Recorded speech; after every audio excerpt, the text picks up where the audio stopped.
The funeral had just concluded, yet the house remained enveloped in a heavy, lingering aroma, a delicate blend of bleached lilies and the subtle trace of extinguished candles. It enveloped all in a chilling embrace, permeating the delicate threads of the curtains, the subtle gaps between the floorboards, and the very essence of the walls themselves. I believed that a decade of devotion to his ailing mother would soon reach its conclusion. That the prolonged, joyless passage of my existence had arrived at its concluding chapter. I envisioned a future where, even in the absence of fervor, Nathan and I could gracefully age side by side, our hands intertwined in serene companionship. Yet, as we lingered at the table, he did not cast a single glance in my direction. His gaze was captivated by a plate of pristine appetizers, untouched and waiting. And then, as if the winds of fate had whispered a sudden truth, he declared, "Let us part ways in divorce. This simply isn't unfolding as it should, and it no longer holds value." A decade. For a decade, I devoted myself to caring for his paralyzed mother. I have yet to experience a night of uninterrupted slumber, never have I savored a film from beginning to end, nor have I embraced a day solely for my own delight.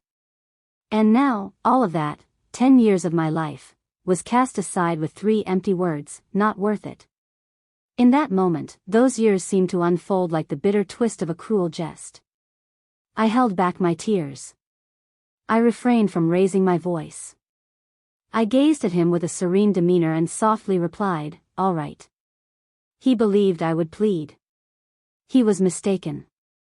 I delicately unfurled my ledger, presenting each asset with unwavering resolve. He completed the divorce papers with a swiftness that surpassed my own. I claimed what was rightfully mine and gracefully departed from that house. From the confines I once believed to be a sanctuary. A year later, he appeared at my apartment door. Untamed. In a state of financial hardship. Weeping softly. He implores me to return to him. Yet, life seldom offers a chance to begin anew. Regret is a malady for which no remedy exists. The day had been wearying, yet at last, the funeral had come to a close. Once the final group of relatives departed, the house embraced a profound and haunting stillness. It was merely Nathan, our beloved daughter Lily, and I. The air lingered with the delicate fragrance of lilies, intertwined with the crisp bite of hospital disinfectant and the subtle, lingering essence of burnt candles, enveloping me like a heavy mist, rendering each breath a challenge. I sensed a disintegration within me, not from mere physical fatigue, but from a profound, unspoken turmoil. A weariness that had seeped into my very essence, akin to a rubber band, taut and enduring for a decade, now yielding to a gentle surrender, devoid of the vigor to reclaim its former resilience. A decade. Countless nights, I lingered by her side, gently turning her, refreshing the linens, my gaze lost in the soft glow of the moonlight streaming through the window. I often ponder the number of decades one is granted in this life. It is said that even the most unyielding iron rod can be refined into a delicate needle. Yet, my heart had developed a tapestry of calluses, woven from countless nights of tender care, punctuated by biting words and frigid silences. What I had not perceived was that beneath those calluses, the tender flesh had already faded away. Lily approached with grace and softly clasped my hand. Her palm radiated warmth. Mine was a chill of ice. "Mother," she murmured softly, "you appear rather unwell. Why not take a moment to rest and lie down for a while? I shall attend to this matter with utmost care." Lily had long since completed her college journey and was now flourishing as a magazine editor in the enchanting city of San Francisco. She had always possessed a depth of thoughtfulness, almost achingly so. Throughout the years, she had witnessed it all, yet her options remained limited. I gently caressed her hand, offering a smile that danced on my lips. "I am well, my dear. Merely weary." In my thoughts, I pondered, now that she has departed, perhaps the burdens will finally begin to lighten.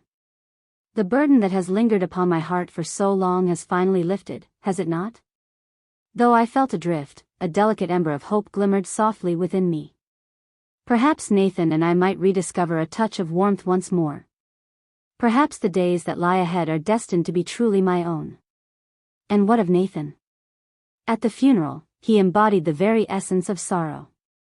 With a heart full of sorrow, he wept, his chest rising and falling, tears cascading down his cheeks. The relatives held on to him, urging softly, "Nathan, you must find your strength. Your mother would surely prefer to see you in a more radiant light." To them, he appeared as a devoted son, embodying warmth and affection. A man, his heart heavy with sorrow. Yet, I beheld it with utmost clarity. Behind those crimson, swollen eyes, a profound absence of sorrow lingered. What I beheld instead was a gentle wave of relief. A serene, yet remorseful kind of liberation. The expression of one who has finally released a burdensome weight they have borne for far too long. Everyone spoke of him as a devoted son. Only I was aware of the fleeting moments he had truly shared with her throughout the past decade. It wasn't that he was absent, rather, he always seemed to possess a reason for his absence. Business journeys. There is an abundance of activity unfolding. I found myself unable to escape. Frequently, he would slip away to indulge in drink or remain at home, casting sharp words my way, holding me accountable for not contributing enough, lamenting that the atmosphere felt heavy and dismal. As the last of the relatives departed, an even deeper sense of emptiness enveloped the house. Even the softest cough would resonate against the walls. Nathan reclined gracefully on the living room couch, a delicate plume of smoke curling around her like a whisper of longing. One cigarette follows the next, a delicate dance of smoke and longing. Delicate tendrils of smoke dance gracefully along the ceiling. Not a single word escaped his lips. Not a glance in my direction. With a gentle touch, I began to gather her belongings. Gently folding her well-loved garments, she carefully set aside the mug that had cradled her warmth, alongside the delicate jars of her remedies. Every object, so commonplace, yet each one a whisper of a memory I wished to forget. A decade. Rising at the break of dawn each morning to lovingly prepare her meals.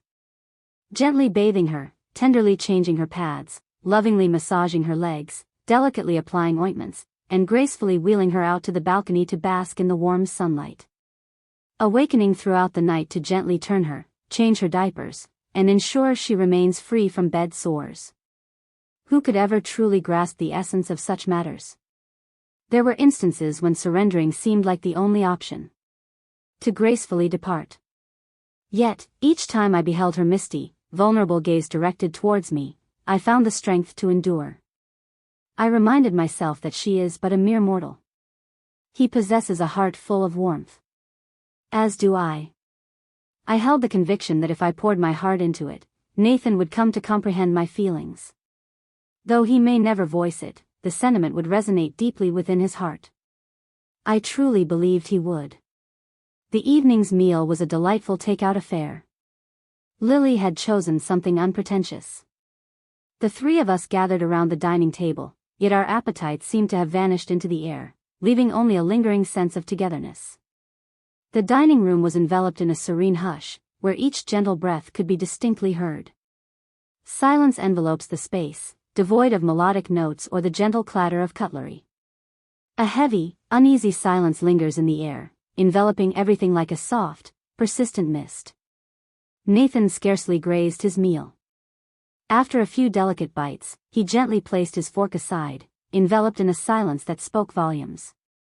With a gentle grace, he ignited a cigarette, the flame flickering softly in the dim light.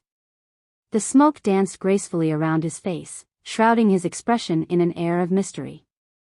It seemed as though a veil of mist had descended between us, dividing our souls into two distinct realms. He lingered in silence, his finger gently tapping against the table, lost in thought. Tap, tap, tap, as if he were gently practicing a melody in the depths of his thoughts. At last, he raised his gaze, yet he still shied away from meeting my eyes. His gaze wandered to the air vent above the window, and when he finally spoke, his voice was unnaturally calm, too measured, as if he had rehearsed stripping away all traces of emotion. My dear Linda, I believe it may be time for us to part ways and seek a divorce.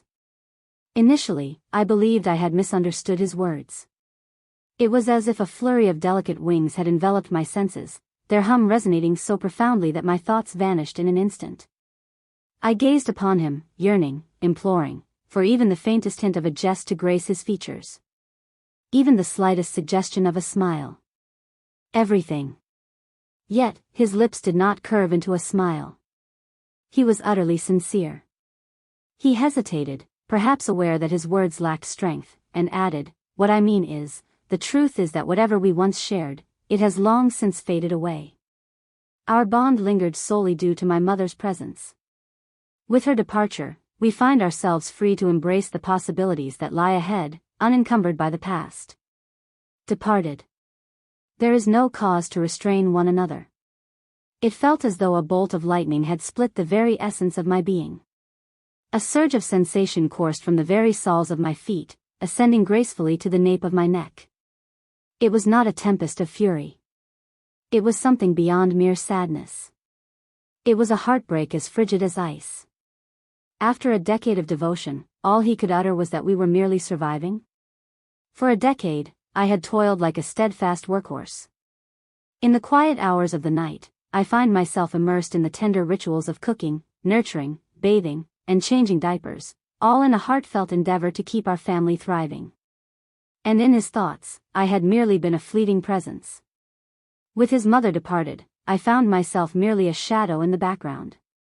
Transitory. Let us speak candidly, he took advantage of my affections. I was but a willing hand, and now that the task is complete, he casts me aside as if I were a mere trinket, worn and forgotten. No thanks are necessary. Without a hint of hesitation. It is now complete. Father. Lily let her chopsticks fall onto the table, the sound resonating like a sudden storm, her eyes alight with a mix of disbelief and passion. How could one utter such words? Mother devoted a decade to caring for grandmother. A decade. Are you aware of the trials she endured? And now, just after the funeral, you seek a divorce? Do you possess a sense of conscience, my dear? Nathan recoiled at her sudden exclamation, the delicate muscles of his face quivering in response.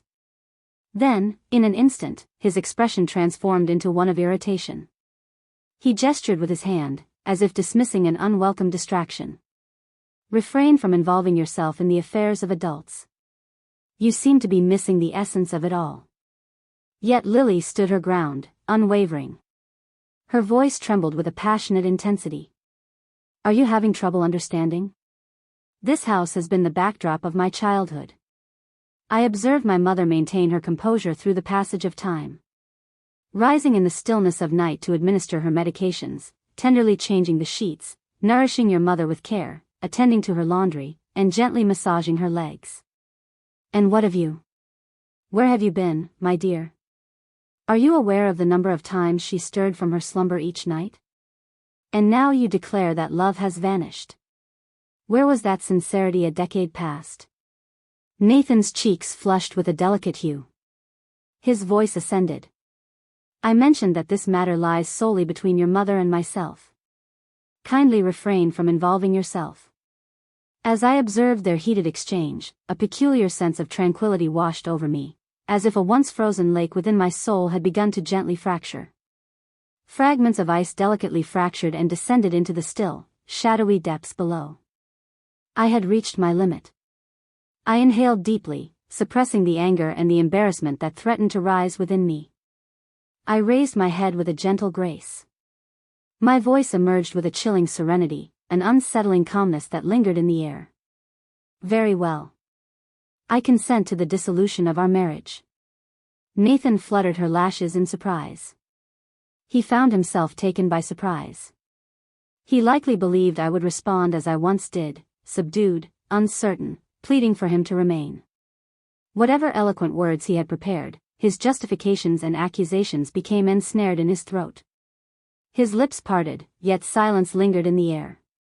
His astonished gaze lingered for but a fleeting moment before a glimmer of contemplation danced within his eyes. I could almost envision the delicate mechanisms at work. She surrendered with such grace. She may be in a state of longing. She will be a delightful addition to the settlement. He cleared his throat, adopting a tone that was both measured and gracious. If your heart echoes my sentiments, then let us embrace simplicity in this moment. As you are aware, the house was once the cherished abode of my parents. Though we undertook renovations after the wedding, the deed ought to be regarded as truly belonging to me. He gently tapped the table with his finger, a subtle gesture that lingered in the air. The account holds but a whisper of its former abundance.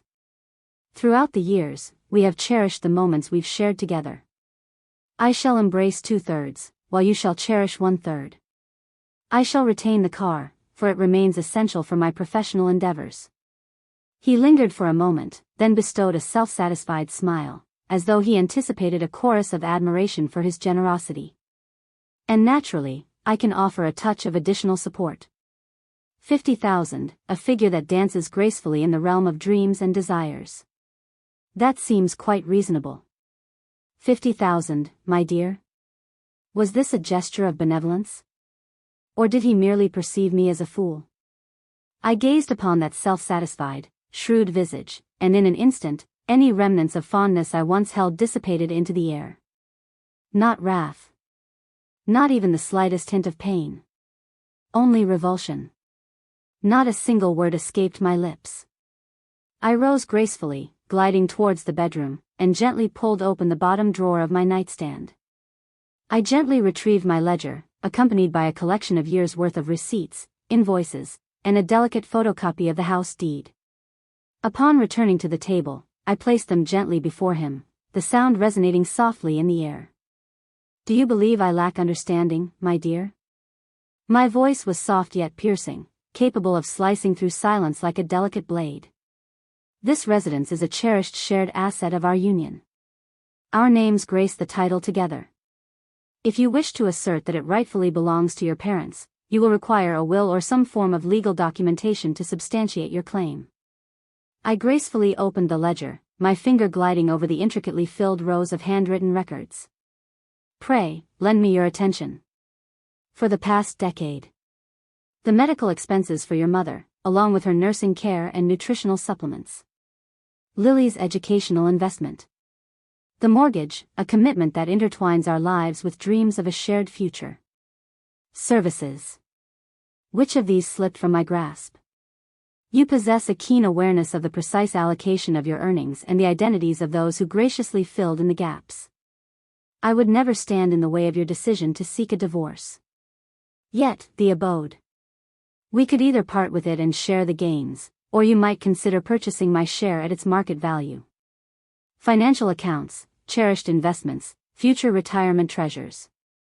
All things find their rightful place in accordance with the law. And what of the decade I devoted to nurturing your mother, without compensation, without rewards, and often without rest? I shall also be pursuing just recompense for that matter. Our gazes met, unwavering and resolute. Your agreement is not a necessity.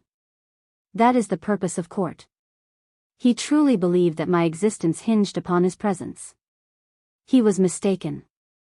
I have remained all these years out of a sense of obligation. That obligation has faded away now.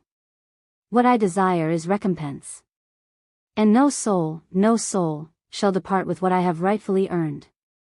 He parted his lips once more, poised to voice his dissent, yet silence enveloped him.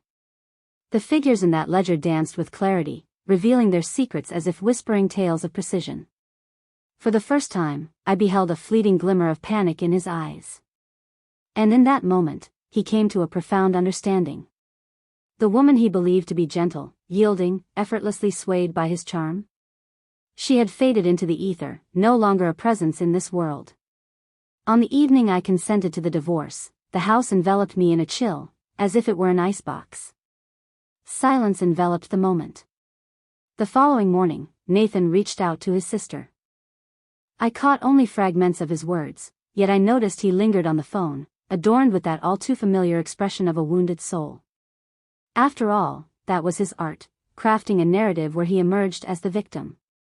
I am certain he did not reveal to Margaret the way the figures unfolded, nor the chilling manner in which he delivered the news. He likely conveyed to her that I was merely revisiting old wounds, reluctant to extend forgiveness, and challenging to engage in rational discourse.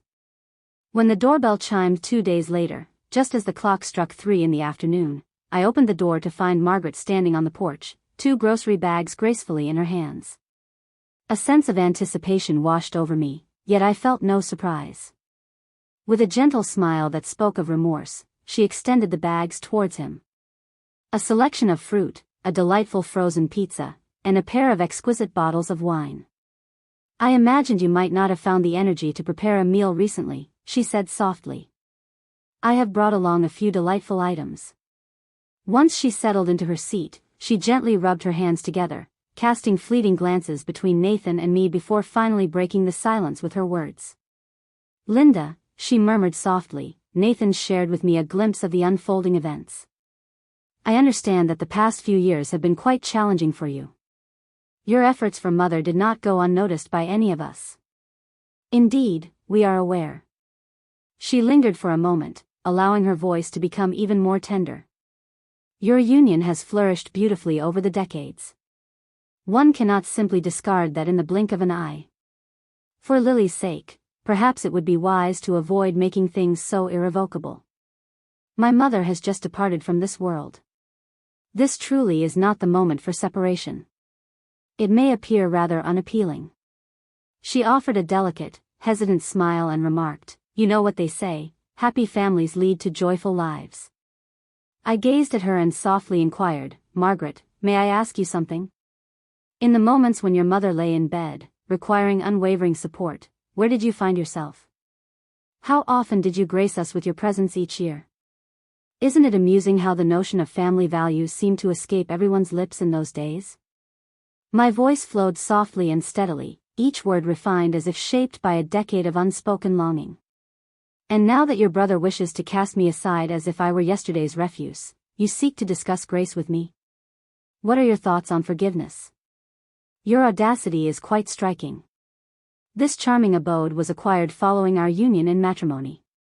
Every single cent in those accounts, retirement funds, investments, savings, bears the imprint of my dedication and contribution. I am claiming what is rightfully mine. No one shall sway me into departing without my due treasures. She appeared mesmerized, her lips parted ever so slightly, utterly taken by surprise. Yet, silence enveloped me, and no words found their way to the surface. At last, she rose with a hint of grace, though a touch of awkwardness lingered. I simply believed that perhaps the two of you might find solace in discussing your thoughts together. It need not descend into discord. Unattractive. I let out a soft scoff. For a decade, he relied on me as if I were a devoted caretaker, and now he seeks to discard me as one would an obsolete device, yet somehow, I am the one deemed ungracious? She parted her lips, only to gently seal them once more. Text, I suppose the decision lies with you as well, she murmured softly, before clutching her bags and making a swift departure. Following that, all matters gracefully transitioned into the realm of legal proceedings. Upon the suggestion of the community mediator, we each engaged the services of attorneys, and thus commenced a thorough evaluation of our assets. The residence presently holds a value of approximately $700,000. Nathan found himself unable to buy me out, leaving him with no alternative but to consent to listing it. The net profit shall be divided equally. Our financial assets, including bank accounts, mutual funds, and investment portfolios, were meticulously examined and thoughtfully allocated by the legal team. I took great care to reclaim the jewelry I had brought into our union, as well as the cherished heirloom bone china set. Though they may hold little value, they are woven into the tapestry of my past. Fragments of a self I refuse to allow to fade away. On the day we finalized our divorce, we found ourselves at the family law office within the elegant confines of the LA County Courthouse. The air conditioning was set to a brisk chill, yet I found myself untouched by its cool embrace. Nathan sat across from me, her gaze flitting with a captivating intensity.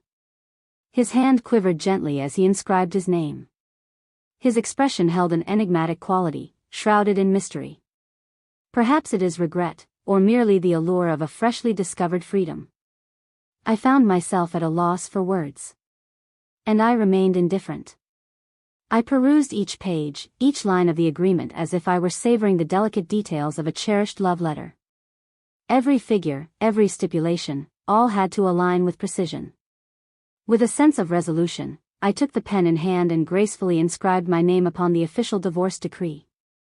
The gentle scratch of the pen upon the paper resonated like the last echo of a love that had faded into silence. As I emerged from the building, the sunlight enveloped me in a dazzling embrace. It was one of those arid, sweltering afternoons in Los Angeles, where the sun cast its relentless gaze upon the city. Even the breeze caressed like a warm embrace. Yet, in that moment, I sensed a newfound lightness, as if a burden I had borne for ages had gracefully slipped away. The marriage certificate we once cherished and tucked away with pride has now been supplanted by a heavy collection of court documents. Some may perceive that as an emblem of defeat. Yet, to me, it resembled a gentle reset, akin to restoring a cherished device to its original state. The memories may have faded, yet the lingering delay has vanished as well. I made my way to the bus stop, my heart steady and my gaze fixed ahead, leaving the past behind me. I caught the soft whisper of Nathan calling my name from behind, a gentle hesitance lacing the air, imbued with a hint of what felt like regret. Yet, I continued my stroll. In that moment, the weight of the world gently faded into the background. What awaits us next? I find myself at a loss. Yet, for the first time in what feels like an eternity, I am finally able to embrace a life that is truly my own. With the funds I acquired from the divorce, I secured a charming one-bedroom apartment nestled in a serene, vintage neighborhood on the South Bay side of San Francisco, merely a 10-minute drive from Lily's office. The space was modest, yet it bore the gentle marks of time's passage. The kitchen tiles bore the gentle marks of time, while the balcony railing showcased a delicate patina of chipped paint. Yet it turned towards the south, allowing the sunlight to cascade in throughout the day. I engaged a skilled handyman from the neighborhood to refresh the walls with a warm beige hue. I hung gentle cotton linen curtains adorned with subtle pinstripes. I acquired only the essentials in furniture, keeping it simple yet refined. A petite bed, a charming writing desk, an intimate dining table for two, and a snug recliner await your presence. All was effortlessly refined, yet imbued with a sense of warmth and solace. On the day of the move, Lily arrived with two of her colleagues, ready to lend a hand. The three young women filled the apartment with delightful laughter, playfully carrying boxes and teasing me about my well-loved pots and pans, remarking that my kitchen exuded the most charmingly lived-in ambience. I chuckled softly, shaking my head as I observed them breathe life into this vacant new space. My heart was a curious blend of feelings. For the first time since I entered into the sacred bond of marriage, after all these years, I found a space that was genuinely my own. There is no mother-in-law to tend to. No gentleman to attend to. No midnight awakenings to tend to little ones or shift restless forms. No one's emotions to dance delicately around. As her friends departed and the apartment embraced a serene stillness, dusk had gracefully descended. Lily gracefully rolled up her sleeves and assisted me in unpacking. As she delicately arranged my clothes in the closet, I tenderly set a few cherished heirlooms from my mother into the top drawer of the vanity. A time-worn silver necklace, its luster softened by the passage of years. A delicate ring. A jewelry box, its hinge sadly broken. Suddenly, she enveloped me in her embrace from behind, just as she did in her childhood, her head gently resting upon my shoulder. "Mother," she whispered gently, "please do not fret. All shall be well." For a fleeting moment, I found myself momentarily still, before a gentle smile graced my lips as I tenderly patted her arm. "I understand," I mentioned. "Indeed, I truly do." The apartment, though modest in size, exuded a serene tranquility. The windows gleamed with clarity, allowing the sunlight to pour in with exquisite grace. I prepared a delicate pot of chamomile tea and settled into a charming folding chair on my petite balcony, allowing my gaze to drift down to the street beneath me. Children glided past on their bicycles. A gathering of silver-haired ladies strolled gracefully with their beloved dogs by their side. Further along the path, a charming table adorned the lawn, inviting passers-by to indulge in the delightful offerings of homemade jam. In that fleeting moment, a sensation washed over me, one I had not experienced in many years. Serenity. And beyond that, liberation. With a graceful flourish, I retrieved a pen and notebook, delicately inscribing 4 aspirations for the life I am about to embrace. Initially, seek a gentle, low-pressure position, not merely for financial gain but to establish a sense of order in your life. A destination awaits, and an adventure beckons. I yearn to escape the confines of 4 walls once more. Secondly, I shall rediscover the passions I once set aside, burdened by the demands of mere existence. Perhaps a delicate watercolor painting. Perhaps a delightful floral arrangement class at the community center would be enchanting. Perhaps consider mastering the art of baking a delightful yet uncomplicated treat. Third, rekindle the bonds with cherished friends from the past. The women from whom I had drifted, swept away by the currents of marriage, motherhood, or the passage of time. The moment had come to extend my hand once more. I could no longer exist in solitude, like a distant isle adrift in the vast sea. Fourth, embrace the art of self-love. I truly cherish who I am. Cherish my form. Engage in a bit of exercise. Strive for excellence. Discover the art of dressing for my heart. I long for the reflection before me to embody not merely a figure surviving, but a radiant soul reveling in the beauty of her existence. Indeed, there were moments of solitude. Evenings spent on the couch, browsing through channels, only to discover a void of captivating content. Those moments might seem devoid of depth. After all those years filled with endless chores, murmurs of discontent, clamor, and discord, the unexpected tranquility could evoke, unusual. As if I were unacquainted with the art of being in silence. Yet, more frequently than not, what enveloped me was a serene, unwavering sense of fulfillment. A serenity I had not experienced in many years. Text the sensation that, at long last, my existence was wholly within my grasp. Once, I believed that a home was a sanctuary, a place of solace. Yet now I grasped the truth, it was a battlefield I was bravely navigating alone. This charming apartment may be a modest 600 square feet. The kitchen is a snug space, just enough for a single soul to navigate its charming confines. Yet, with each tempest that approaches, I find the strength to endure. And, most significantly, I hold the reins of authority now. And truly, that brings a delightful sense of satisfaction. In the days that followed the divorce, Nathan found himself, if only for a fleeting moment, embracing the life he had always envisioned for his liberating second act. No longer shall my mother endure the trials of aging and the confines of a bed. No longer a partner who, in his thoughts, was perpetually tense, incessantly critical, and ever so suffocating. At last, the house embraced a serene stillness. There was no gentle nudge to take his medications, no soft reminder to inspect the milk's expiration date, nor the tender prompt to gather his scattered socks. The very air, he mused, seemed transformed, more invigorating, akin to a refreshing breath atop a majestic peak. He began reaching out to old friends for evenings filled with drinks and spirited poker games. On weekends, he would venture out to Marina Bay, seeking solace in the art of fishing. The entire day was devoted to casting lines, accompanied by the gentle lapping of water, as he shared filtered photos adorned with captions such as, "Finally doing what I love." He ventured into the world of dating apps, seeking connections and even enlisting friends to introduce him to enchanting women, dreaming of a second spring with someone who would truly cherish him. A being of tenderness, a gentle spirit, who would guide him in the journey of rediscovering his allure.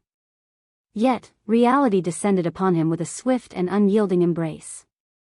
In just a matter of days, the house had gracefully succumbed to disarray. The couch in the living room lay adorned with a collection of worn shirts, scattered socks, and his cherished fishing vest.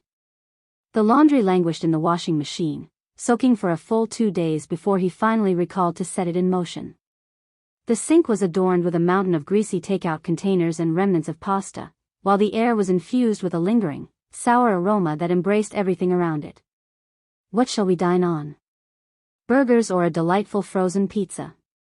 The sweet effervescence of the sodas from the combo meals danced within him, leaving a gentle turmoil in his stomach.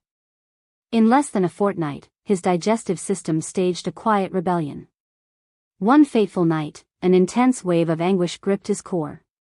He sank onto the bed, drawing himself inward, his skin glistening with a sheen of cold sweat. He attempted to rise and grasp his medication, yet his hand quivered, sending a glass of water cascading to the floor, where it shattered into a myriad of sparkling fragments. And that was the moment it dawned upon him. He found himself utterly alone, with no one to offer assistance. He reached for his phone, his fingers trembling, and dialed 911.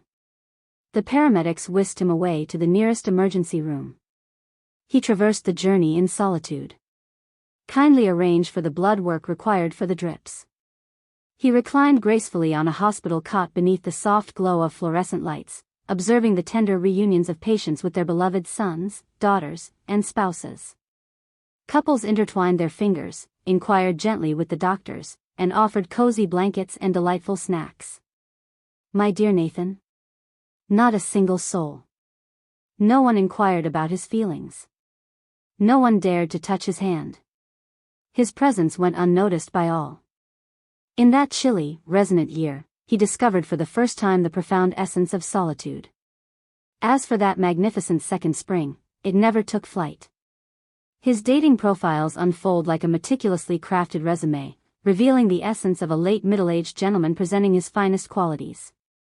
A steady income, a passion for fishing, a spirit of independence, in search of a companion to share the beautiful journey of life.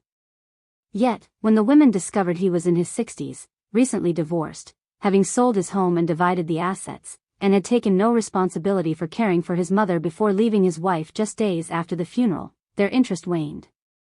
They chose to part ways. She responded with grace, "You seem lovely, but alas, we are not destined to be." Those few who chose to meet in person soon discovered the subtle warnings that lingered in the air. He was utterly captivated by his own tales. Particularly the depths of his misinterpretation. He anticipated that women would select their own meals, let out a sigh if they opted for more than a single dish, lamented the increasing costs, and never once extended the courtesy of covering the bill. In time, he began to comment on the beauty of women. His tone became more cutting, laced with a hint of bitterness. Not a single date has ever blossomed into a third encounter. Most concluded with him being cast aside. With every rejection, he found himself sinking further into the depths of his own soul. He would find himself in solitude, savoring the most affordable libations, beer, bourbon, or perhaps a humble whiskey from the lower shelves. Gazing at the vacant TV screen in his living room, the remote carelessly discarded, solitude enveloping him, with no one near to return it to his grasp. He believed that divorce would mark the dawn of a new chapter in his life. A journey back to the essence of true manhood, liberated and unencumbered. Yet, what he had truly stepped into was a realm of challenges. A solitary journey in a life he was never truly prepared to navigate. He remained oblivious to the truth that every semblance of order, every whisper of peace, and each delicate comfort he cherished had been woven with care and intention. They lacked an air of authenticity. They were crafted, with intention, each day, by the very woman he had once deemed draining and superfluous. And as she departed, she carried away everything that mattered. The gentle warmth. The cadence. The gentle, unspoken affection that transformed that house into a cherished home. It was only at that moment that he began to understand the essence of the truth. The woman he had so nonchalantly dismissed was, in truth, the very foundation upon which everything rested. In the meantime, my existence began to gracefully blossom into a new, more luminous path. With heartfelt gratitude for Lily's thoughtful recommendation, I have embraced a part-time position as a librarian at a charming community library close to her office. My days unfolded with a gentle simplicity. Rearranging the books, recording check-ins and returns, and from time to time, assisting children in discovering their next beloved tale. The tasks unfolded with ease, and the ambience exuded tranquility. Beyond the windows lay a verdant lawn, adorned with meticulously trimmed shrubs, creating a picturesque scene. And the building perpetually embraced that soothing aroma of aged paper and time-worn book covers.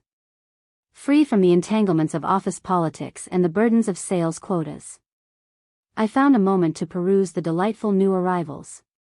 To me, it seemed like the ideal opportunity. On that unforgettable first day, a flutter of nerves danced within me. I pressed my shirt thrice and arrived a full 30 minutes ahead of time, wandering outside like a hopeful student on the inaugural day of school. The head librarian, a gracious older woman named Diane, greeted me with a tender smile and a soft touch on my shoulder. "Welcome, dear Linda," she said with a warm smile. Those who cherish the written word often possess a remarkable ability to maintain harmony in life. A gentle smile graced my lips. In that instant, a gentle warmth blossomed within me, steady and serene. Embracing a fresh routine, I began to reconnect with some cherished friends from my youth.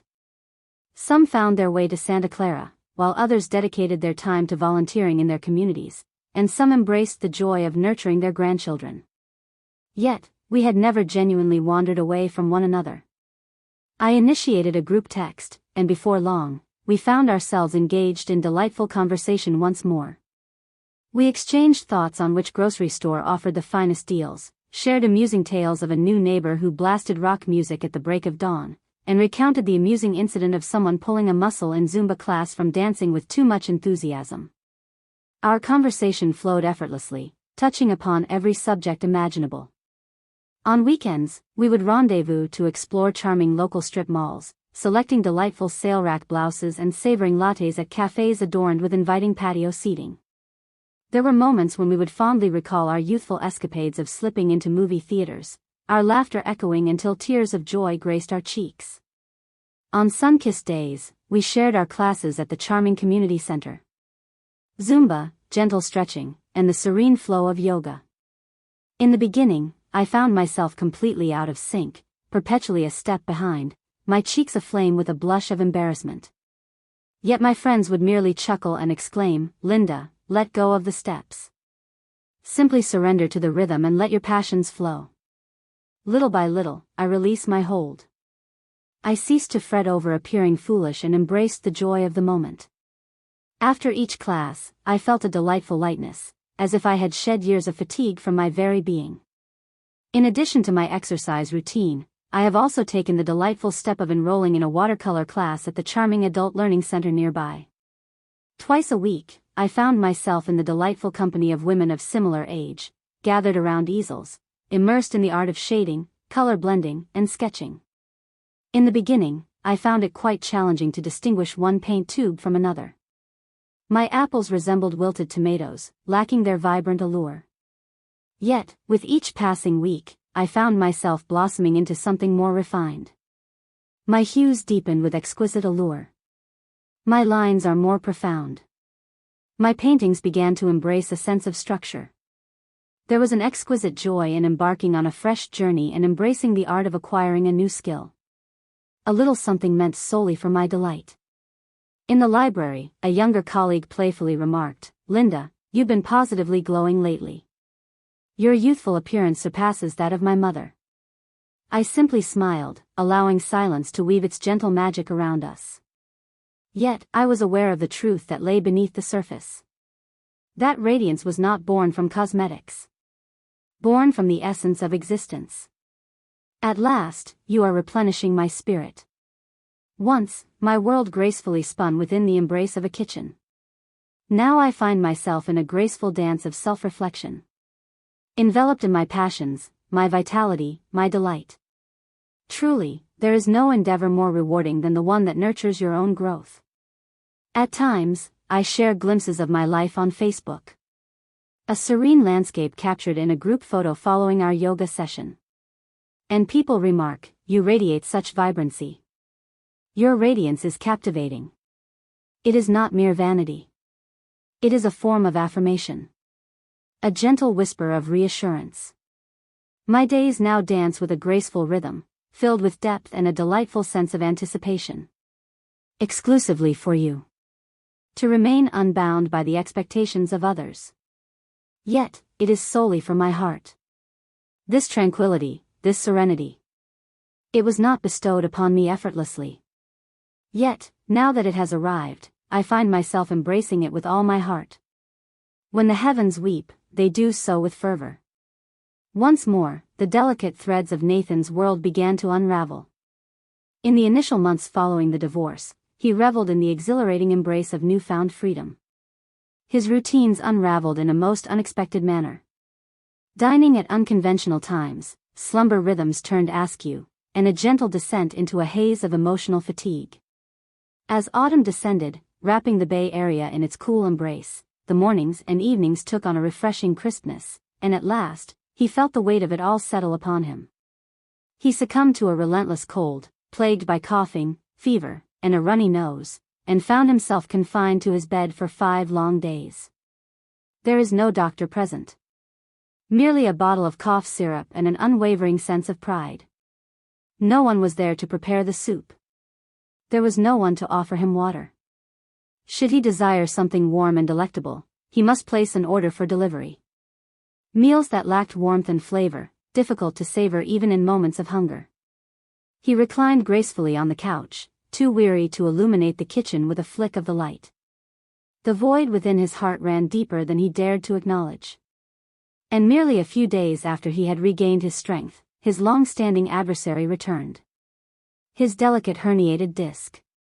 In those moments when it would flare up, would rise in the stillness of the night to tenderly apply heat packs. Gentle anointments caress his muscles, allowing him to stretch and find solace from the pain. Now he found himself unable to rise from the bed without steadying his resolve. One evening, as he bent to tie his shoes, he found himself collapsing in agony, kneeling on the floor, his body glistening with cold sweat. In that fleeting instant, realization washed over him. This liberated existence he had once envisioned with such certainty was far removed from the dream he had cherished.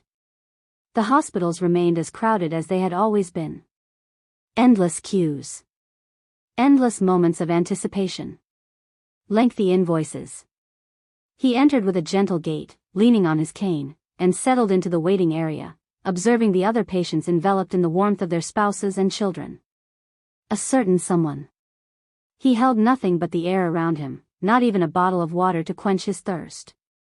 All those things he once deemed bothersome, constricting, superfluous. The tenderness of care, the warmth of comfort, and the essence of presence have transformed into memories that now evoke an exquisite ache. And utterly unattainable. The initial relief of divorce had gradually faded, worn down by the tides of pain and solitude. At this moment, uncertainty began to cloud his thoughts. Had he acted too hastily? Overwhelmed by feelings, perhaps? He began to reach out to Lily once more. In the beginning, our exchanges were light and unpretentious. Inquiring about her progress, gently asking about her upcoming plans. Yet, as time passed, his tone transformed. A touch more gentle. Perhaps a touch more uncertain. How is your mother faring these days? One enchanting evening, he inquired. Lily's voice was cool and composed. She is flourishing beautifully. 3 exquisite words. Yet they stood as a steadfast barrier, resolute and unyielding. How delightful. She finds herself in solitude now. Is she beginning to find her comfort in it? Is there anything she desires? She possesses my heart, Father. Lily's voice flowed effortlessly, imbued with a graceful certainty. She is flourishing beautifully. She attends classes at the community center, enjoys outings with friends, and occasionally graces us with her presence for dinner. She radiates joy. Nathan lingered for a moment. He then softened his voice. Has she ever spoken of me? In that moment, a profound stillness enveloped the air. Then Lily spoke, her voice more resolute than he had ever known it to be. Absolutely not.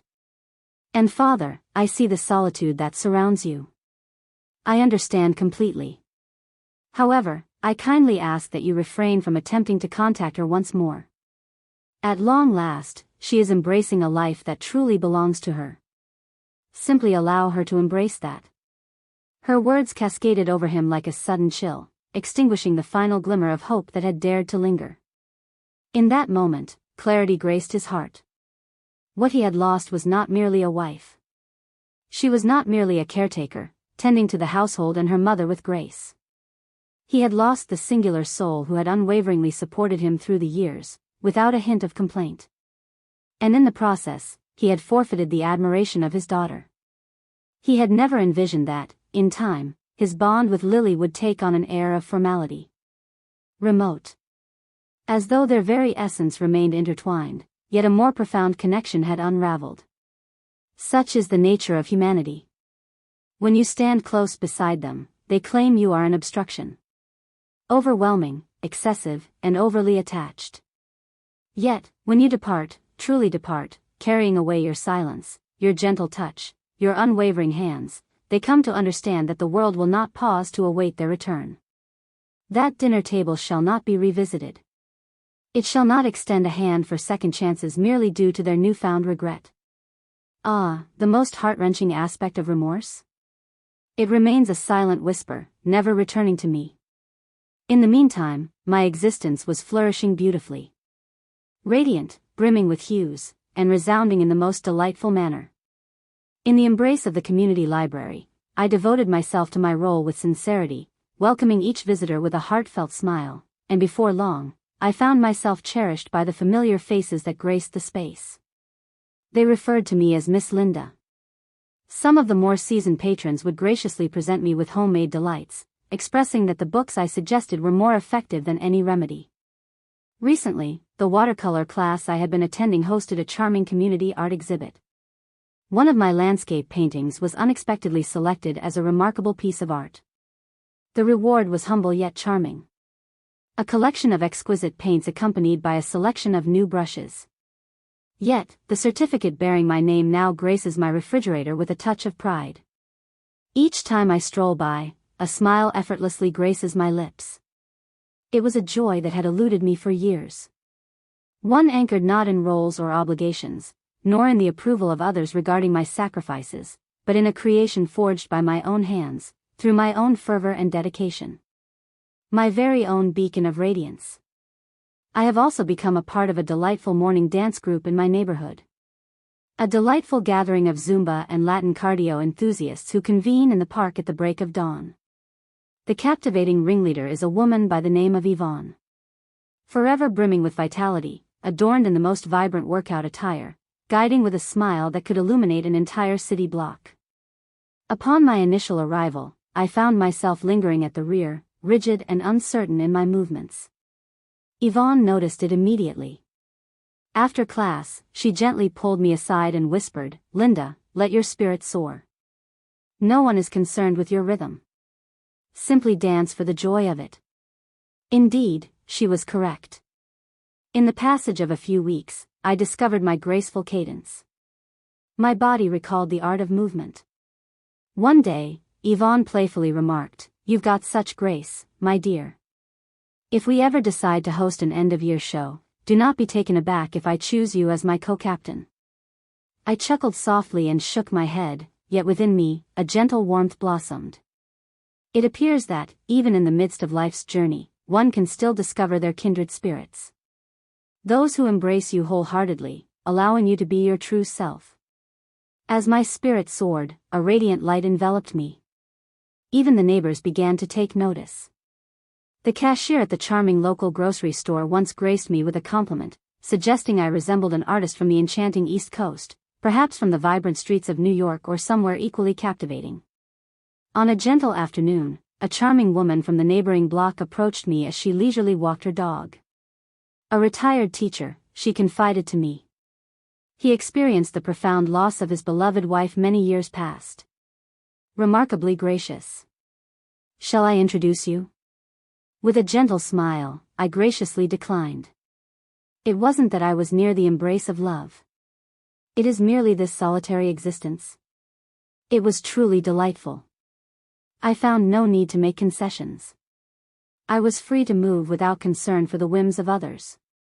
For the first time in decades, I found myself unshackled, basking in a profound sense of freedom. Having navigated a marriage where harmony was but a distant dream, I have come to grasp the essence of my desires. Not a tale of love. Not reliance. Yet, there lies a certain reverence. Comprehension. Completeness. I have begun to take a greater interest in my appearance. For no one but myself. For 3 years, I found myself adorned in the same cherished shirt. My skincare routine consisted of whatever caught my eye on sale at the drugstore. I would step out of the house without even tending to my brows. Yet, alas, no. I choose garments in hues and silhouettes that enhance my allure. I indulge in exquisite skincare, favoring pure formulations that come highly recommended. At times, I adorn my face with just a touch of makeup. A whisper of lipstick. Perfectly balanced to evoke a sense of renewal, refinement, and presence. As Lily and I wander through the charming streets of San Francisco, she playfully passes me dresses over the changing room door, exclaiming, "Mom, this one is simply perfect for you." Refined and sophisticated. On several occasions, as we strolled side by side through the mall, passers-by have mistaken us for sisters. And with each genuine, joyful laugh that escapes my lips. Not from a place of vanity, but rather from a newfound conviction that I hold dear. As I gaze into the mirror, I behold a woman adorned with radiant skin, sparkling eyes, and a poised, graceful stance. A woman I once overlooked a decade ago, perceiving her merely as an unseen, middle-aged housewife, now radiates with vibrancy. Truly exquisite. I once believed that aging signified a gentle decline. It signified a gentle retreat, a cherished act of preservation, a serene existence spent at home, crafting meals and nurturing grandchildren in the soft embrace of tranquility. Yet, at this moment, the truth reveals itself to me.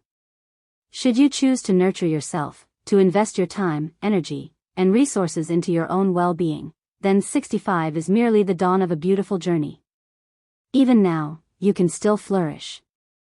Even now, your light can still illuminate the world. You can still embrace your own interpretation of a life filled with luxury and abundance. Not borrowed, my dear.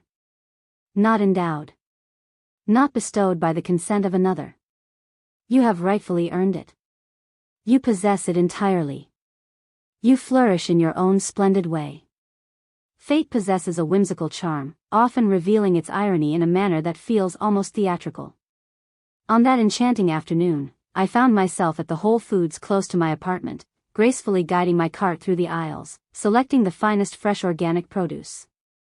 As I gracefully rounded the corner from the chilled aisles, my gaze fell upon a familiar silhouette lingering near the ready-to-eat meals. It was, indeed, Nathan. He appeared more slender, his complexion lacking the vibrancy it once held, taking on a muted, pallid hue. Dark shadows linger beneath his eyes, and a rugged, unshaven jawline adds to his allure. His jacket, worn to a soft gray, draped elegantly over his frame, while his sneakers, scuffed and weary along the sole, rested loosely on his feet, one shoelace playfully untied. He lingered there, cradling a cup of low-sodium instant noodles, caught in a moment of contemplation as if weighing its worth against the constraints of his budget. Myself. Adorned in a navy blue dress, complemented by a crisp, immaculate coat, I wore light makeup that enhanced my features. My hair, freshly trimmed and colored just last week, elegantly framed my face, creating a harmonious allure. My cart overflowed with a delightful array of vibrant fruits, exquisite salmon fillets, a medley of mixed nuts, and lush leafy greens. My skin radiated with a luminous glow. My eyes shimmered with a radiant glow. I appeared as though I had a destination in mind, and indeed, I did. An exquisite life. As our gazes intertwined, he stood still, captivated. He had not anticipated encountering this version of me, not the weary, worn housewife etched in his memory, but a woman refined, luminous, and full of life. I beheld it in his gaze. The delicate dance of surprise, a hint of discomfort, a blush of embarrassment, perhaps even a whisper of envy. Or perhaps a sense of longing. The disparity between us was so pronounced that he could not conceal it. He moved to step aside with an instinctive grace, yet alas, it was too late. He placed the noodles down as if they had scalded him, rubbed his hands together in a flurry, and managed a lopsided smile. "My dear Linda, what are the chances? Are you indulging in a bit of shopping as well?" "Indeed." My voice flowed with serenity, my gaze gracefully sweeping past him, never pausing. Neither warm nor hostile. Simply courteous. Disengaged. He let out a soft, nervous laugh, still searching for his balance. "My dear, how have you been faring lately?" "I possess." I nodded, a soft smile gracing my lips, both gentle and resolute. Thank you for your inquiry. I extended my hand towards my cart, poised to continue my journey. Hold on a moment. Dearest Linda, please, wait a moment. He advanced swiftly, placing himself in my path. Lily, how is she faring? I came to a halt. She is flourishing beautifully. I gazed into his eyes, unwavering and resolute. Her endeavors flourish, joy dances in her heart, and her existence is brimming with fulfillment. He gently pressed his lips together, his eyes reflecting a yearning to find another thread to grasp, something to hold on to and prevent the moment from fading into the ether. Yet, I had reached the end of my willingness to bestow upon him the moments that were no longer mine to give. I lifted my chin gently, my voice a tender whisper yet unwavering. Mr. Carter, unless there is anything further to discuss. I have delightful plans in mind. Delight in your shopping experience. My dear Mr. Carter. Just 2 words. Softly, a gentle sound echoed. Pause. Concluding. They broke apart the delicate bond he believed lingered between us. His visage became still, lips parted ever so slightly, as if words were ensnared within his throat. After a moment, he offered a deliberate, silent nod and gracefully stepped aside. I glided my cart past him, not sparing a single glance. I observed it all, the clumsiness, the unease, the hushed yearning, but in all honesty, I felt naught. There is no room for sympathy. There is no room for anger. Not a trace of fulfillment. Merely a sense of indifference. The sensation that washes over you when you unexpectedly encounter a former client, a fleeting memory from the past. He nodded, if at all, and gracefully moved on. Perhaps he believed I would succumb to a well-worn cinematic cliché. With eyes glistening with unshed tears, she found herself caught in the embrace of cherished memories, perhaps even whispering a silent hope for his return. I apologize for any disappointment caused. I am too engrossed in the beauty of life to dwell on the wistful dreams of a woman who remains tethered to her past love. In this journey of life, the truest fortune lies not in the company we keep, but in the wisdom to gracefully depart when the moment calls for it. His downfall. That rests upon him. My radiant essence. I battled for it. Did he truly believe I would be left with nothing upon his departure? He was utterly mistaken. It was in the moment of parting that I discovered the essence of my true fulfillment. That serendipitous meeting at the grocery store. It became the last whisper that shattered Nathan's delicate dream, already teetering on the edge of reality. He beheld me, truly beheld me, for the first time in what felt like an eternity. Radiant and self-assured, I shine with a freedom he never imagined I could possess without him. And then he beheld his reflection, slender and unkempt, his shoes fraying at the seams, grasping a cup of instant noodles as if it were a choice of profound significance. The juxtaposition was dazzling. It dismantled the delicate dream he had held on to, that I would crumble, that I could never endure life without him. Longing. Bitterness lingers like a shadow, a poignant reminder of what once was. Envy. They entwined around him like delicate vines, tightening their embrace with every soft sigh. And from that moment forth, his existence spiraled into a relentless descent. Before long, he poured the last of his dwindling funds, his portion from the sale of the house, into an investment that seemed destined for success, a suggestion from one of his poker companions. An opportunity that whispers from within. In the span of a mere month, the company gracefully faded into oblivion. The doors are securely locked. The phones have been disconnected. All my coins have vanished. His already strained finances came to a sudden halt, as if time itself had paused in a moment of stillness. And then, once more, his back succumbed to its frailty. The herniated disc he once brushed aside has now transformed into an unbearable torment. On certain nights, the ache was so profound that he found himself unable to even stir from his bed. The physician informed him that surgery would be necessary, accompanied by a period of rest and rehabilitation that could extend for weeks, perhaps even months. Upon hearing the price, he nearly gasped in disbelief. In those moments when the smallest troubles emerged, I was by your side. I would keep vigil through the night, with warmth and soothing balms, assisting him in gentle stretches, and reaching out to the doctor when he hesitated. Yet, alas, no. Without my presence, even the simplest act of survival seemed unattainable. He began to feel a wave of unease wash over him. Utterly overwhelmed. Initially, he reached out to those familiar companions from days gone by.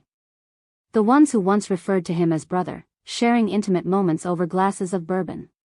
He extended his hand, one by one, seeking alone, a place to rest his weary head, a kind soul to offer assistance for a fleeting moment. And one by one, they faded into the shadows. Some chose not to respond. Some responded, "My dear, circumstances are rather constrained at the moment." Perhaps the majority. I have chosen to leave him in silence. The poker table lay deserted, its vibrant energy now a distant memory. Such is the true visage of solitude. Not in moments of solitude, but rather when you find yourself sprawled upon the floor, aching, and no one comes forth to offer you a refreshing glass of water. It was only then that he truly grasped the essence of profound coldness. He once believed himself to be the man of the house, the steadfast pillar, the one who held everything in harmonious balance. It appears he was but a mere shadow of decay. And when he set me free, the true foundation he never envisioned would lead to the entire exquisite structure crumbling. With no alternatives left, he turned his gaze back to me. At first, it was delicate. A handful of messages, a pair of missed calls. "Hello, I trust you are faring well. Have you been toiling away a bit too much of late?" I chose to overlook them. Then arrived the tales of sorrow. He had lost it all. The investment did not succeed. His back was in disarray. He was unable to walk. He lacked the art of cooking. He found himself subsisting on the chill of unheated meals and the stillness of unspoken words. To be candid, he was not sharing his innermost thoughts. He was casting his line into the tranquil waters. Wishing I would succumb to the allure. Wishing to gracefully step in and offer him my care for a few days, perhaps even share some financial support. Embrace the role of a caregiver. Embrace the role of a devoted wife. I have yet to unveil the messages. Thus, he began to reach out to the library where I was employed. One fateful day, I reached for the phone, contemplating the finality of it all. "Nathan," I spoke with a calm yet pointed clarity, "we are no longer together. In every sense, with unwavering commitment and profound depth. Your afflictions, your burdens, your solitude, they no longer weigh upon my heart. Please refrain from calling. Please refrain from reaching out to me in the future." 3 heartbeats of stillness. And then, the line fell silent. In just a few days, he returned once more. In this moment, he shed all facades. Extended passages. Reflections on our cherished years together. How he continues to envision us preparing meals side by side in that cherished old kitchen.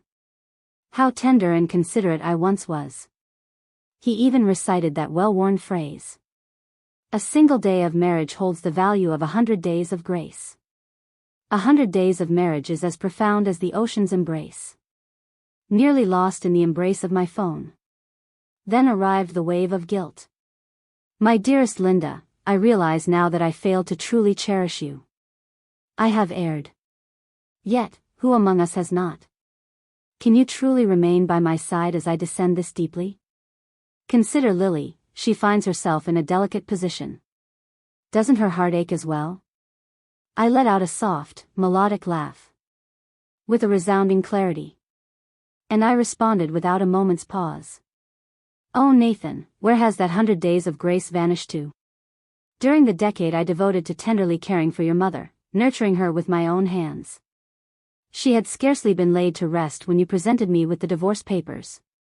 Have you contemplated the essence of marital love? And what comes next? So now, in your time of need, when you find yourself unwell and solitary, I am of significance once more? Kindly. I am not merely a source of support in your moments of need. I am brimming with energy, yet it is not meant for you. Shall we converse about the enchanting essence of love? What of memories? That vessel did not merely set forth, it succumbed to the depths. My affection for him faded in the delicate moments between tending to his mother's needs and hearing him utter, "This marriage simply isn't flourishing." Now he wishes to explore the echoes of our past. I apologize. My reservoir of compassion has long been depleted. And now, it has gracefully closed its doors forever. There shall be no renewals. There shall be no special offers for forgiveness. No return engagements. Nathan had more to say. When guilt and nostalgia waned, he turned to the next strategy in his repertoire. The clandestine passageway. He made his way to Lily. With tears cascading down his cheeks and his voice quivering, he embraced the guise of vulnerability.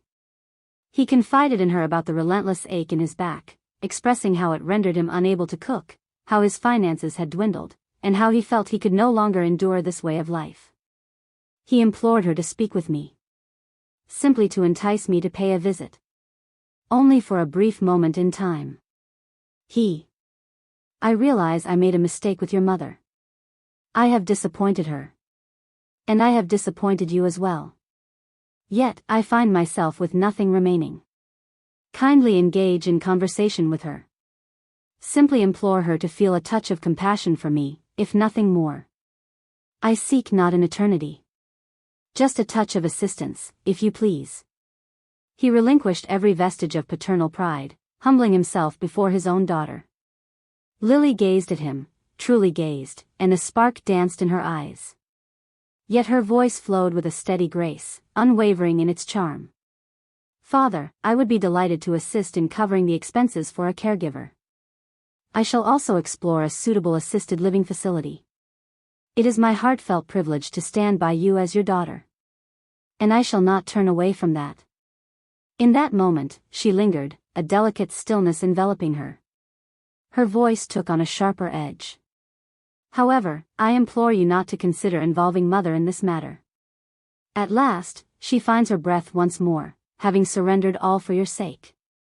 Kindly refrain from bothering her." He spoke softly. She held back her tears. Yet, that serene conclusion resonated more profoundly than any fervent outcry. When that approach faltered, Nathan sought solace in Margaret, his ever-compassionate sister. With tears cascading, he wove his story with a flourish, each word a delicate brushstroke on the canvas of his emotions. In his solitude, he found himself unwell, devoid of wealth, and yearning for companionship. How I had grown distant, forsaking him, as if he were but a fleeting shadow in my past. How I reveled in life while he faded into obscurity. Margaret, with her tender heart and the gentle weight of her upbringing, found herself irresistibly drawn in. She was aware of the many trials I had endured within that union. She had witnessed the imperfections of her brother up close. Yet, he remained her brother. And all those heartfelt sermons on forgiveness and grace had sown their delicate seeds. And there she appeared. With a cake box cradled in her hands, she perched on the edge of my immaculate sofa, as if she were a delicate flower in a garden where she felt slightly out of place. "Linda," she began, her voice soft and tentative. "I am aware of my brother's many missteps. And I offer no justification for it. Yet, he finds himself in a rather difficult situation at this moment.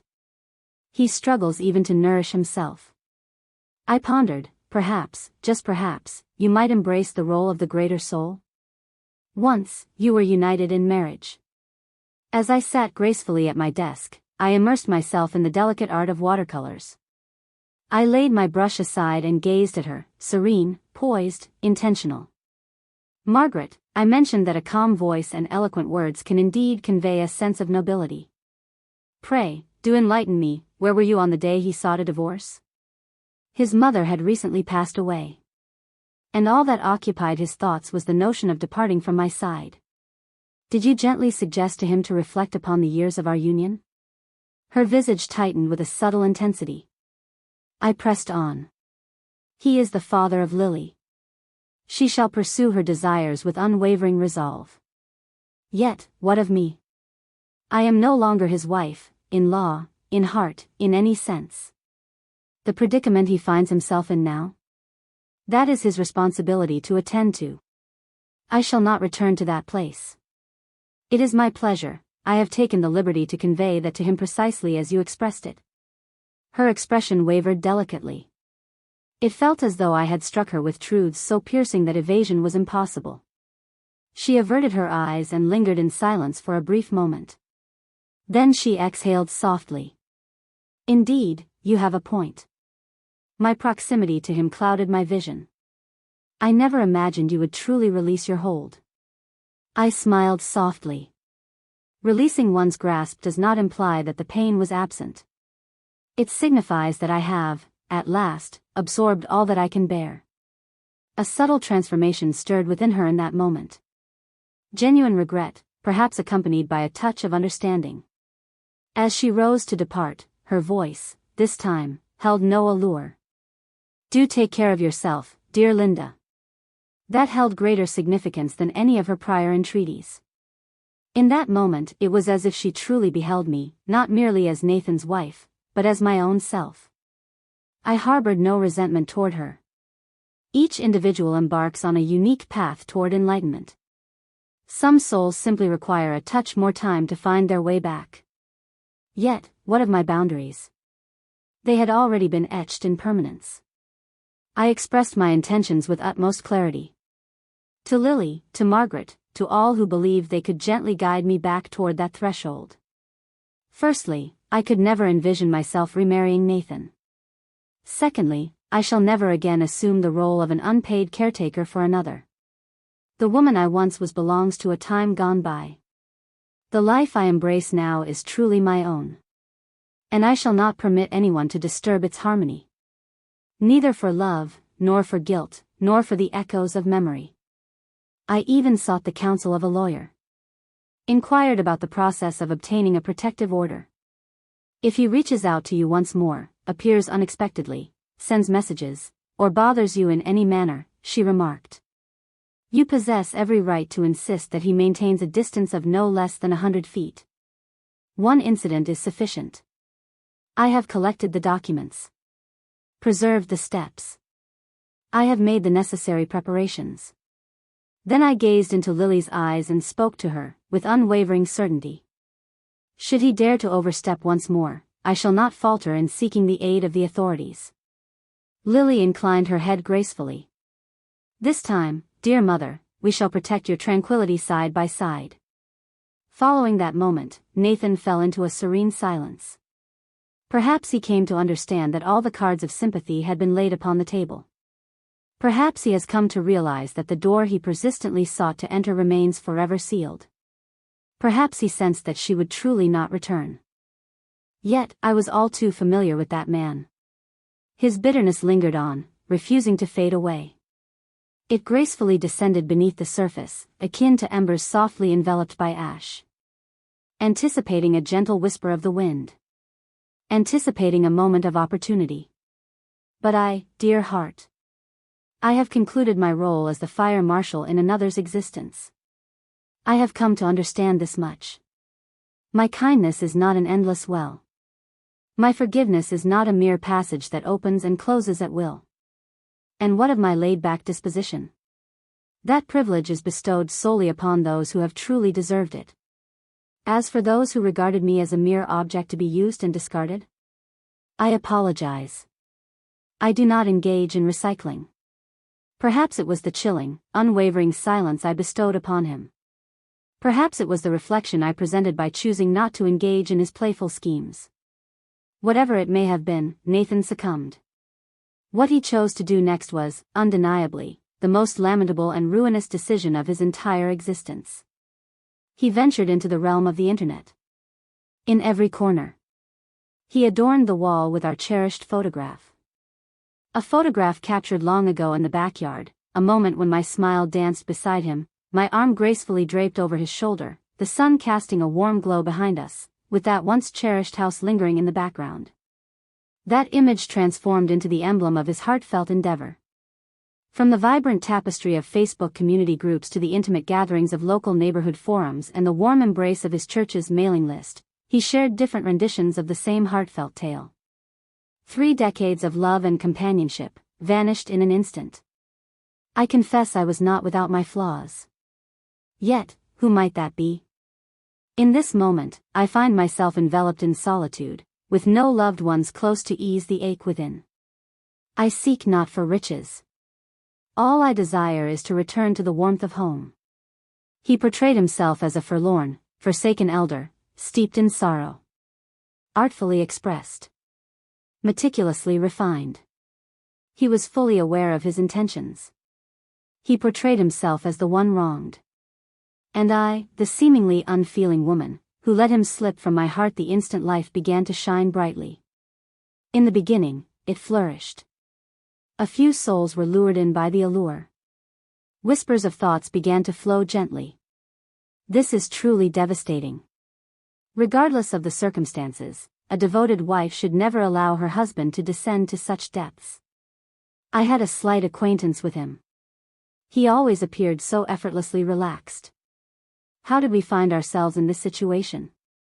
Linda ought to pay him a visit and see how he is faring. It is the honorable course of action to take. Several even took the time to share the post with me personally, accompanied by messages such as, "Your former love appears to be navigating through a difficult time. Perhaps you might consider reaching out." I found no trace of anger within me. I felt a serene calmness within me. What I experienced was a gentle weariness. Not in the art of self-defense. Yet, how swiftly individuals forsake fundamental critical thinking for the allure of a poignant tale. Yet, I chose not to remain silent. I refrained from reaching out to anyone. I chose not to send direct messages or share secrets in hushed tones. Instead, I chose two of the most vibrant platforms where his post was flourishing beautifully. And shared a solitary public response. Charming. Meticulously crafted. Not a single word of disdain. Yet each word is sculpted from the essence of truth. I sincerely appreciate your thoughtful concern. I wish to illuminate a few details for your understanding. To begin with, Nathan and I have formally parted ways through divorce.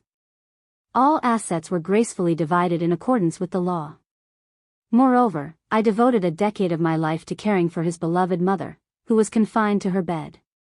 His presence was a rare occurrence. It is worth noting that he initiated the divorce proceedings merely 5 days following his mother's burial, declaring that I had become of no further use to him. I have never uttered a word against him. I merely hope that the most resounding voice is not the one steeped in deceit. If your heart genuinely yearns for his well-being, perhaps you might contemplate bringing him nourishing meals, assisting with medical expenses, or even enlisting the gentle care of a nurse. I shall not cast my gaze behind me. I do not partake in recycling. Not a trace of malice. Yet, each line struck like a hammer. And in that fleeting moment, the tide shifted. Comments transformed with remarkable swiftness. After a decade of devotion, he chooses to depart from her side? That is not cold at all. That is pure clarity. I succumb to its allure.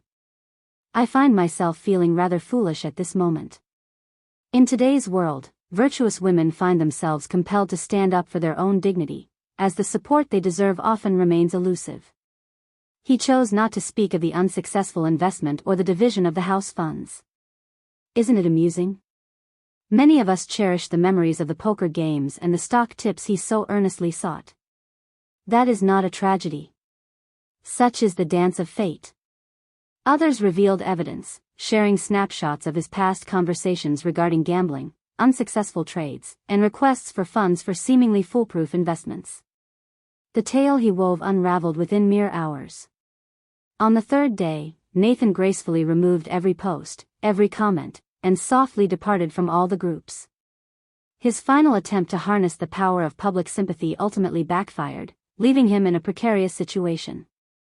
And with it departed the final remnants of any public dignity he once possessed. Yet, a sense of triumph eluded me. I simply felt refreshed. For it was never merely about triumph.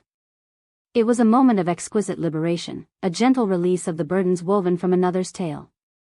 Regarding the liberation from the need to explain, justify, or bear the weight of blame for one who never truly deserved my shield. The silence I bestowed upon him? It was not the absence that lingered. It was a gentle farewell. The moment Nathan disappeared from social media, I sensed he had finally grasped the truth. He had suffered a defeat. Utterly.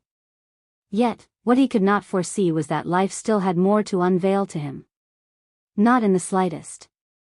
As his online tale of woe unraveled and the tide of public sympathy shifted to keen scrutiny, even the church he once frequented transformed into a sanctuary he chose to shun. Those who once offered courteous nods now scarcely met my gaze. Should they catch a glimpse of him, they would swiftly avert their gaze, as though the very essence of shame could spread like an unwelcome whisper. The tenderness of human kindness is but a delicate veil. A single breath of truth, and it unravels delicately. Yet, even more striking was the form of his physique. His graceful silhouette. Left unattended for an extended period. I could no longer endure it. The time for conservative therapy has passed, and it no longer holds the promise it once did. The doctor spoke to him with a stark and unembellished clarity. He faced the peril of partial paralysis without the intervention of surgery. Yet, Nathan found herself without the safety net of health insurance. There are no funds available. There are no true companions remaining.